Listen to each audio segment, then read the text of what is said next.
तो modern and contemporary world 1871 से 1919।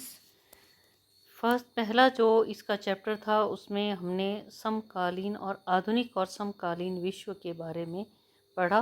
तो अब हम लेंगे second chapter, emergence of Italy and Germany as unified nations. Italy और जर्मनी का एक एकीकृत राष्ट्र के रूप में उत्थान। सबसे पहले तो मैं एक मैप दिखाना चाहूँगी आपको। ये आप देखें, इटली जो कि क्योंकि इस वीडियो में मैं केवल इटली के एकीकरण के बारे में ही बात करूँगी। यूनिफिकेशन मतलब एकीकरण। तो इटली का एकीकरण 1871 ईस्वी में हुआ। इटली जो है ये मध्यवर्ती यूरोप में स्थित रोमन गणराज्य कभी इसको कहा जाता था। और यहाँ पर प्राचीन समय में रोमन जो साम्राज्य था उसका काफ़ी विस्तार हुआ। यहाँ पर आप देखें तो ये है रोम, यहाँ जैसे तो ये रोम के अंतर्गत रोमन साम्राज्य के नाम से इसको जाना जाता रहा है और बहुत ही प्रसिद्ध साम्राज्य ये रहा है। लेकिन बाद में क्या हुआ, धीरे धीरे रोमन साम्राज्य का पतन हुआ और 5वीं शताब्दी में पोप का प्रभाव बढ़ने लगा और पवित्र रोमन सम्राट और पोप के आपसी ईर्ष्या और द्वेष के कारण इटली में अव्यवस्था फैल गई। मध्य युग में इटली अपनी निर्बलता के कारण विदेशी आक्रमणकारियों का अखाड़ा बना रहा और इसी समय इटली में जो एकता थी वो भी समाप्त हो गई और छोटे छोटे राज्यों में इटली बंट गया। जैसे कि आपने भारत की स्थिति देखी होगी कि आपने भारत का इतिहास पढ़ा कि 1947 से पहले भारत भी छोटे छोटे राज्यों का समूह था, उससे भी पहले। तो इस तरह से यहाँ पर भी छोटे छोटे जो राज्य थे वो स्थापित हो गए। इसका जो उत्तरी भाग था, यहाँ पर आप देखें, आपको नजर आएगा ऑस्ट्रियन एम्पायर। ऑस्ट्रियन मतलब ऑस्ट्रिया। ऑस्ट्रिया अलग एक देश मध्यवर्ती यूरोप का, और ऑस्ट्रेलिया महाद्वीप है, ये देश है ऑस्ट्रिया। तो ये पड़ा उत्तर का हिस्सा। यहाँ पर उत्तर के हिस्से में ऑस्ट्रिया का अधिकार था। टस्कनी, मोडेना, परमा में हैब्सबर्ग वंश का जो था ये शासन था। यहाँ पर आप देखें तो परमा है, मोडेना, टस्कनी, तो ये कुछ जो राज्य थे यहाँ पर हैब्सबर्ग वंश का शासन था। मध्य भाग पर यहाँ पर रोम में, यह है मध्य भाग, ये उत्तरी और ये दक्षिणी इटली, ये उत्तरी इटली। तो इसके साथ स्विट्ज़रलैंड है, यहाँ फ्रांस है, आपको नज़र आ रहा होगा स्विट्ज़रलैंड, और ये भूमध्य सागर, मेडिटेरियन सी, ठीक है। तो इस तरह से क्या था कि मध्यवर्ती यूरोप में किसका, पोप का प्रभाव था। तो इस तरह से इटली का जो दक्षिणी भाग था वहाँ पर ये आप देखें नीचे लिखा है सिसिली, तो किंगडम ऑफ 2 सिसिलीज यहाँ पर आपको नज़र आएगा। तो यहाँ पर ये 2 सिसिलियाँ, सिसिली और नेपल्स पर बुर्बोन वंश के शासक शासन करते थे। तो इस तरह से इटली में अनेक जो थे छोटे छोटे जो राज्य थे वो बने हुए थे।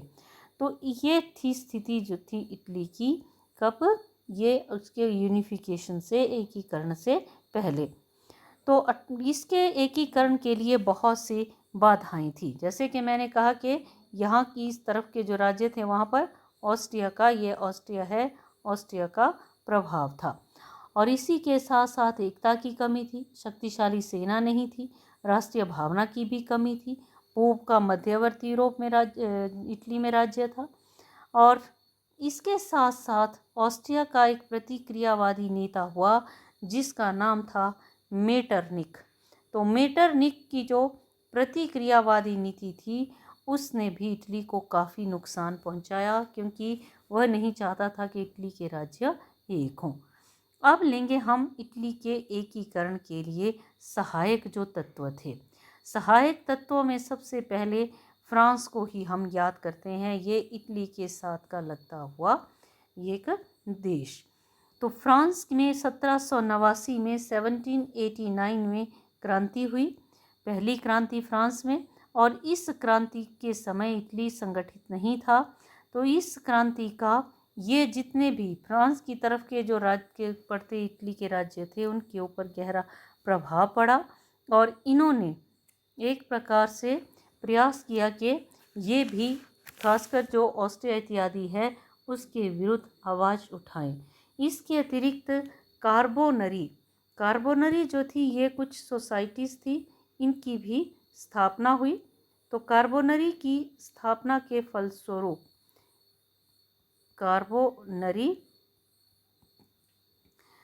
कार्बोनरी की 1810 में इटली के देशभक्तों ने ये एक समिति बनाई जिसको कार्बोनरी कहा जाता है और नेपल्स और में इसकी स्थापना की गई। तो इसमें व्यापारी, सैनिक, विद्यार्थी, मजदूर और सरकारी कर्मचारी थे। असंतुष्ट थे ये लोग जो कि क्रांतिकारी ये लोग थे और तानाशाही शासकों के स्वेच्छाचारी शासन को ये समाप्त करना चाहते थे और इस संस्था के तिरंगे काले, लाल और नीले रंग वाले झंडे के ने शीघ्र ही लोकप्रियता जो थी प्राप्त कर ली। इसका भी प्रभाव पड़ा। आर्थिक विकास भी हुआ इटली में। लेखक और दार्शनिक भी बहुत से हुए और इन लेखकों और दार्शनिकों के जो लेख थे वो पढ़े गए लोगों के द्वारा। पोलिको, जियोबर्ती आदि दार्शनिक हुए। इसकी तो एक पुस्तक थी इटली की नैतिक श्रेष्ठता में इटली के राज्यों का संघ बनाने का उसने समर्थन किया था। चार्ल्स एल्बर्ट ने कुछ उदारवादी नीति, चार्ल्स एल्बर्ट जो था पिडमोंट और सार्डिनिया, ये दो राज्य थे इटली के, पिडमोंट और सार्डिनिया जो राज्य थे। यहाँ पर भी आप देखें तो ये है सार्डिनिया, ये यहाँ जैसे, और पिडमोंट इससे ऊपर है। तो यहाँ इनका जो था ये पिडमोंट और सार्डिनिया राज्य जो था सबसे पहले ये जो था प्रतिक्रियावादी राज्य, लेकिन धीरे धीरे चार्ल्स एडवर्ड के समय उदारवाद जो था ये बनता चला गया। तो काफ़ी गहरा प्रभाव पड़ा। इसके अतिरिक्त क्या हुआ कि नेपोलियन शासक था फ्रांस का। तो नेपोलियन बोनापार्ट जो कि 1796 से 1809 तक जिसने इटली पर बहुत से आक्रमण किए और इसका बहुत ही अच्छा प्रभाव इटली पर पड़ा। इटली के जो अनेक छोटे छोटे राज्य थे जिनको उसने अपने अधीन किया और इस तरह से नेपोलियन ने इटली के राज्य की स्थापना की। मतलब ये छोटे छोटे राज्य एक हो गए, तो इससे भी एकता की भावना पनपी। फिर 1815 ईस्वी में वियना जो कि ऑस्ट्रिया देश की राज्य की राजधानी थी, वियना में 1815 ईस्वी में नेपोलियन के जो युद्ध थे उससे के अंतर्गत एक कॉन्फ्रेंस, एक सम्मेलन बुलाया गया। तो इसमें इटली की स्वतंत्रता को आघात पहुंचा। नेपोलियन ने जो इकट्ठा किए थे इटली के राज्य, उन राज्यों को फिर से अलग कर दिया गया।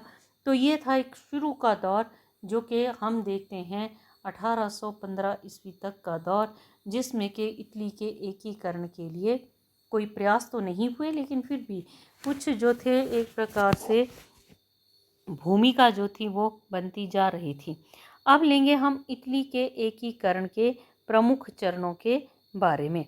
तो इटली के एकीकरण के लिए बहुत से उसके एकीकरण के लिए कुछ जो चरण हैं वो हम देखेंगे। इटली के एकीकरण का पहला जो चरण है उसको हम देखते हैं 1789 से लेकर के 1848 ईस्वी तक, जिसमें कार्बोनरी सोसाइटीज़ बनी। विद्रोह की एक गुप्त समिति थी और इसने लोगों में खासकर भाईचारे की भावना को फैलाने का प्रयास किया। और इसी के अंतर्गत ये जो कार्बोनरी सोसाइटी थी, ये कहा जाता है कि इसी के प्रयासों के फलस्वरूप पिडमोंट के शासक विक्टर इमैनुअल और नेपल के शासक फर्डिनेंड ने उदार नीति कायम करने की घोषणा की।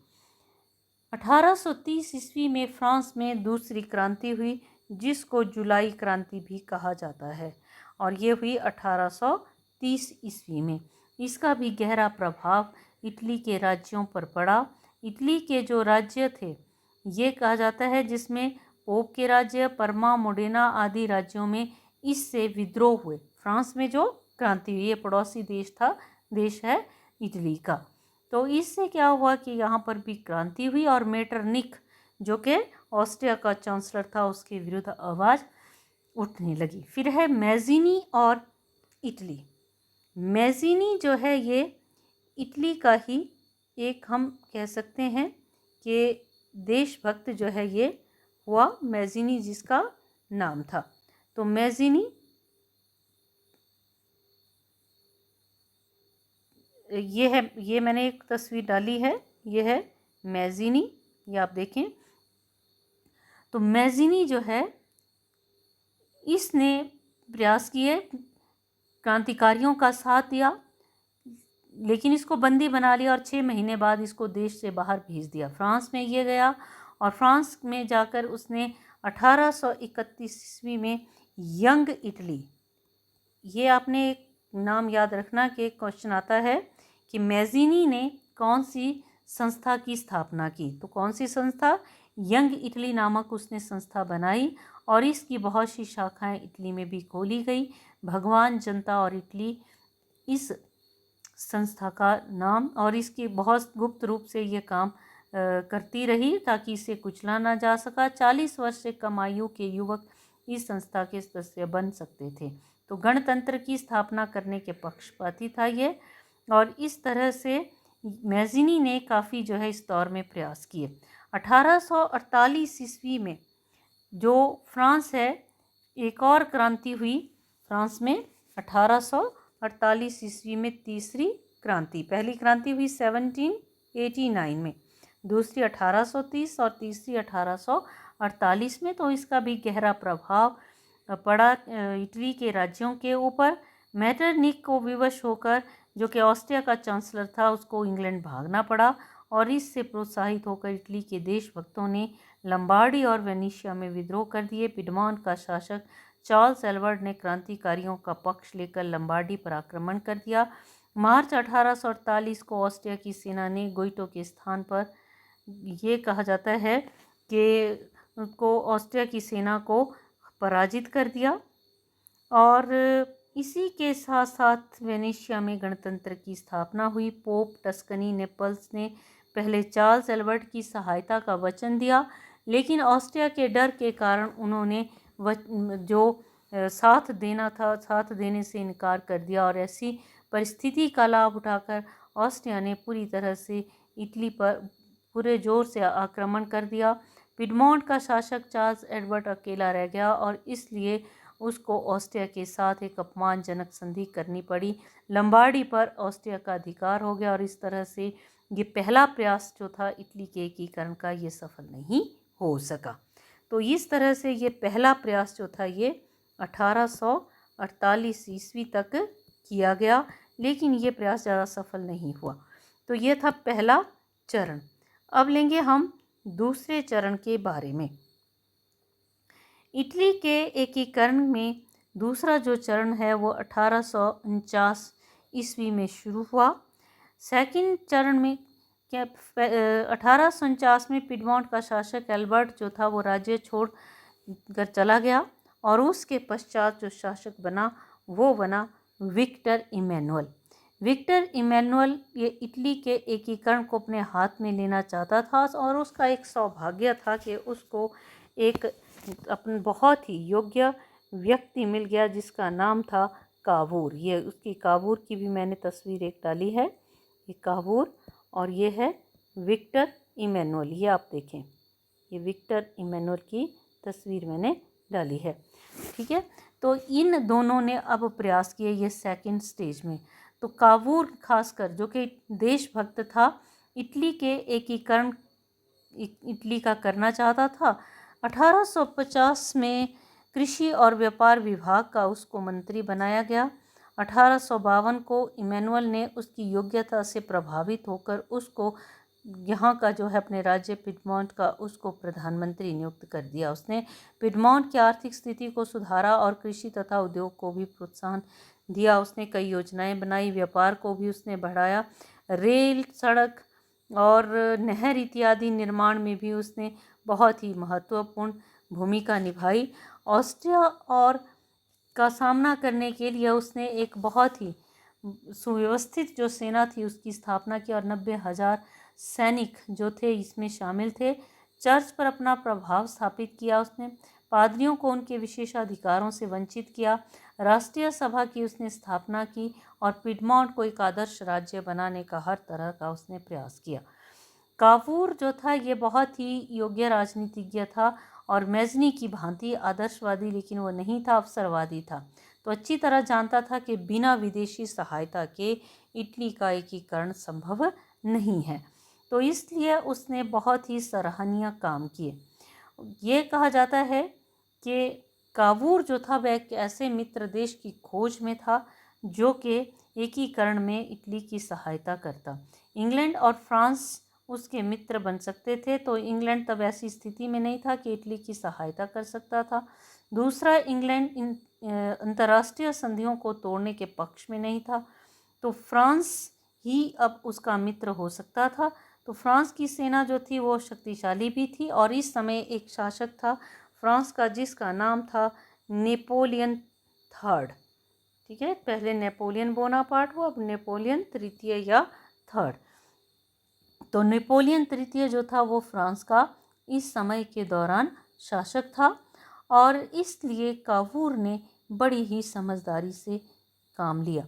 नेपोलियन तृतीय बड़ा महत्वाकांक्षी था और क्रीमिया का युद्ध हुआ 1854 से लेकर 1856 के बीच में। कावूर ने क्या किया कि पेरिस में एक सम्मेलन था, उसमें भाग लिया। समस्त इटली का प्रतिनिधि उसको माना गया। कावूर ने इटली की समस्या को अंतर्राष्ट्रीय स्तर पर जो है उसने पेश किया और इटली के एकीकरण के बिना उसने कहा कि यूरोप में शांति व्यवस्था नहीं हो सकती है। इटली का गौरव ये कहा जाता है कि उसने इटली का जो गौरव था उसको बढ़ाया। इंग्लैंड और फ्रांस की सहानुभूति भी प्राप्त की और इस तरह से उसने इटली को हर तरह से मजबूत बनाने का प्रयास किया। तो ये क्रीमिया युद्ध के दौरान की बात है।